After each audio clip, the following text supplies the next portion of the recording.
Cataract classic రెటినాలకు world class treatment ఇప్పుడు మన బీరంగూడలో American laser eye hospitals.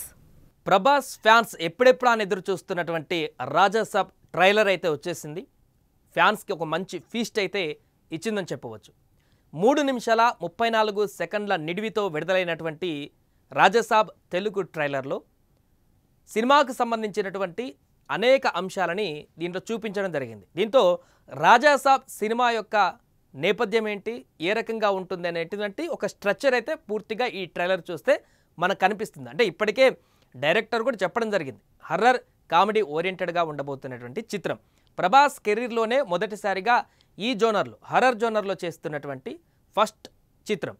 So ఈ చిత్రంలో ఏ రకంగా అవుట్ ఉండబోతుంది అనేది టెన్షన్ చాలామందికి నెలకొంది. ఎందుకంటే మారుతి లాంటి డైరెక్టర్తో తీస్తున్నారు కాబట్టి ఈ యొక్క గతంలో మంచి సక్సెస్ ట్రాక్ ఉన్నటువంటి డైరెక్టర్ మారుతి ఈ యొక్క హర్రర్ మూవీస్కి సంబంధించి. కానీ ప్రభాస్ లాంటి స్టార్ ఇమేజ్, పాన్ ఇండియా స్టార్గా ఉన్నటువంటి ప్రభాస్ ఇమేజ్ ఇప్పుడు అంతర్జాతీయ స్థాయికి ఇమేజ్ పాకినటువంటి హీరోని చూపించాలంటే లైన్ అనేది చాలా పెద్దగా ఉండాలి, స్టోరీ లైన్ అనేది, లేదా చిన్నగా ఉన్నా కూడా ఎలివేషన్ అనేది ఎక్కువగా ఉండాలి.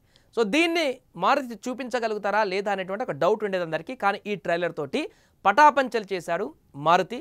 చాలా చక్కగా ప్రభాస్ని అయితే చాలా రోజుల క్రితం నుంచి ఫ్యాన్స్ ఏ రకంగా చూడాలనుకుంటున్నారో, ఎందుకంటే ఈ మధ్యలో మొత్తం మాస్ సినిమాలు ఎక్కువైపోతున్నాయి ప్రభాస్కి. సలార్ కానీ కలికి కూడా ఆల్మోస్ట్ కొంచెం ఇది ఉన్నా కూడా డార్లింగ్ని ఏ రకంగా అయితే చూడాలనుకుంటున్నారో లవ్లీగా ఆ కోణం దాంట్లో లేదు.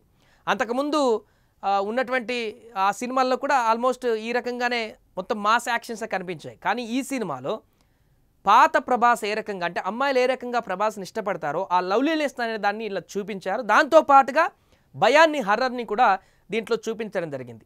అంతేకాకుండా డైరెక్షన్ పరంగా, స్క్రిప్ట్ పరంగా ఇది ఇండియా వ్యాప్తంగా, ఎందుకంటే ప్రభాస్ క్రేజ్ ఇప్పుడు ఇండియా వ్యాప్తంగా కాబట్టి అన్ని భాషల్లో విడుదల కావాలి కాబట్టి అందరినీ మెప్పించేటువంటి విధంగా డిఓపిని కూడా చాలా చక్కగా డిఓపి మనకు కనిపిస్తుంది. కెమెరా టేకింగ్స్ కూడా ఒక సీన్లో దీంట్లో ప్రభాస్ డబుల్ యాక్షన్ అనేది ఒకటి మనకు స్పష్టంగా అర్థమైపోయింది. రెండో డబుల్ యాక్షన్తోనే ఇది ప్రధానమైనటువంటి కథ అల్లుకొని ఉంది అనేటువంటి తెలుస్తుంది. అంటే ఒక పాజిటివ్ క్యారెక్టర్, ఒకటి నెగిటివ్ క్యారెక్టర్. నెగిటివ్ క్యారెక్టర్లో ఉన్నటువంటి ప్రభాస్ అంటే ఆల్మోస్ట్ ఒక డెవిల్ లాగా చూపించేటువంటి ప్రయత్నం, ఒక ఇంటి పైన రివర్స్లో ఆ ప్రభాస్ వచ్చినటువంటి మనుషులను కూడా రివర్స్ తీసుకువెళ్ళి చూపించినటువంటి యాక్షన్, అక్కడ ఉన్నటువంటి టేకింగ్ అయితే అల్టిమేట్ అని చెప్పొచ్చు.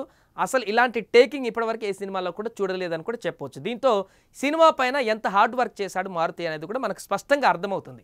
అలాగే ముసలి సీన్ కూడా చాలా చక్కగా అద్భుతంగా చూపించారు. కానీ విఎఫ్ఎక్స్కి సంబంధించి 100కి 99.9% కూడా పర్ఫెక్ట్గానే వర్క్ చేసినట్టు కనపడుతుంది. ఇంత ఆలస్యం కావడానికి కారణం కూడా ఈ విఎఫ్ఎక్స్, గ్రాఫిక్స్కి సంబంధించినటువంటి వాటిపైన ఎక్కువ కాన్సన్ట్రేషన్ పెట్టినట్టు కనిపిస్తుంది. బట్ దీంట్లో 99.9% అనేది పర్ఫెక్ట్గా ఉంది. జస్ట్ 0.01% అనేది కొంత ఇంకుంటే బాగుండేదేమో అని అనిపించినటువంటి పాయింట్స్ కూడా కొన్ని కనిపించాయంటూ కూడా చెప్తున్నారు.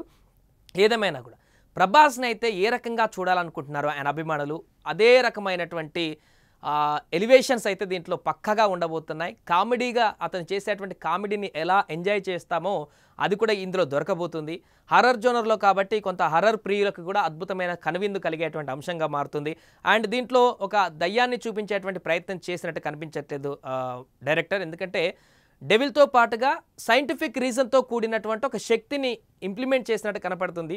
అందుకే ఆ క్యారెక్టర్ని, ఆ నెగిటివ్ క్యారెక్టర్ని ఒక బలంగా డిజైన్ చేసినట్టు కనపడుతుంది. అలా నెగిటివ్ క్యారెక్టర్ బలంగా ఉంటేనే హీరో క్యారెక్టర్ కూడా అంత బలంగా ఉంటుంది ఆ నెగిటివ్ క్యారెక్టర్ గెలిచినప్పుడు. కాబట్టి స్టోరీ లైన్లో, స్క్రిప్ట్ తీసుకున్నటువంటి లైన్లో ఈ ట్రైలర్ చూసిన దాన్ని బట్టి చూస్తే అయితే ఎక్కడ కూడా బోర్ లేకుండా, ముఖ్యంగా థియేటర్కి వచ్చినటువంటి ప్రేక్షకులకి కామెడీ, ఎంటర్టైన్మెంట్ లేదా ఎలివేషన్స్ సినిమాను చూసి ఆనందించేటువంటి పరిస్థితి ఈరోజు ఉంది. కాబట్టి ఇక్కడ కామెడీ, ఎంటర్టైన్మెంట్, ఫ్యామిలీ అందరూ చూసేటువంటి ఒక అద్భుతమైనటువంటి మూవీ ప్రభాస్ ద్వారా మనకు ఫ్యామిలీ ఆడియన్స్కి దక్కబోతుంది దీని ద్వారా అని కూడా చెప్పవచ్చు. సో ఈ సినిమా జనవరి 9న రిలీజ్ కాబోతుంది అనేటువంటి ఒక వివరణ కూడా దీంట్లో ఇవ్వడం జరిగింది. దీంతో ఒక కన్ఫ్యూజన్ తెరపడింది ప్రభాస్ ఫ్యాన్స్కి. జనవరి 9కి సంక్రాంతికి వచ్చే సంవత్సరం రాబోతుంది ఈ సినిమా. దీంతో ప్రభాస్ ఫ్యాన్స్ అందరూ కూడా ఇప్పుడు ఒక రకంగా సంబరాలు జరుపుకుంటున్నారు. ఈ ట్రైలర్ చూసిన తర్వాత ఇప్పటికే వ్యూస్ విపరీతంగా పెరిగిపోతున్నాయి. ఇది రేపటి వరకు ఎలాంటి రికార్డ్స్ బద్దలు కొడుతుంది అనేది కూడా మనం చూడాలి. ఈ ట్రైలర్ రివ్యూలో అయితే ఎలాంటి వంక పెట్టడానికైతే లేదు. ప్రభాస్ని చూసి చాలా సంబరపడుతూ ఇది కదా మాకు కావాల్సింది అనుకునేటువంటి అభిమానులే తప్ప ఈ ట్రైలర్లో ఇంకా ఎలాంటి కూడా డిస్టర్బెన్స్ లేకుండా చాలా చక్కగా దీన్ని రూపొందించినట్టయితే మనకు కనపడుతుంది.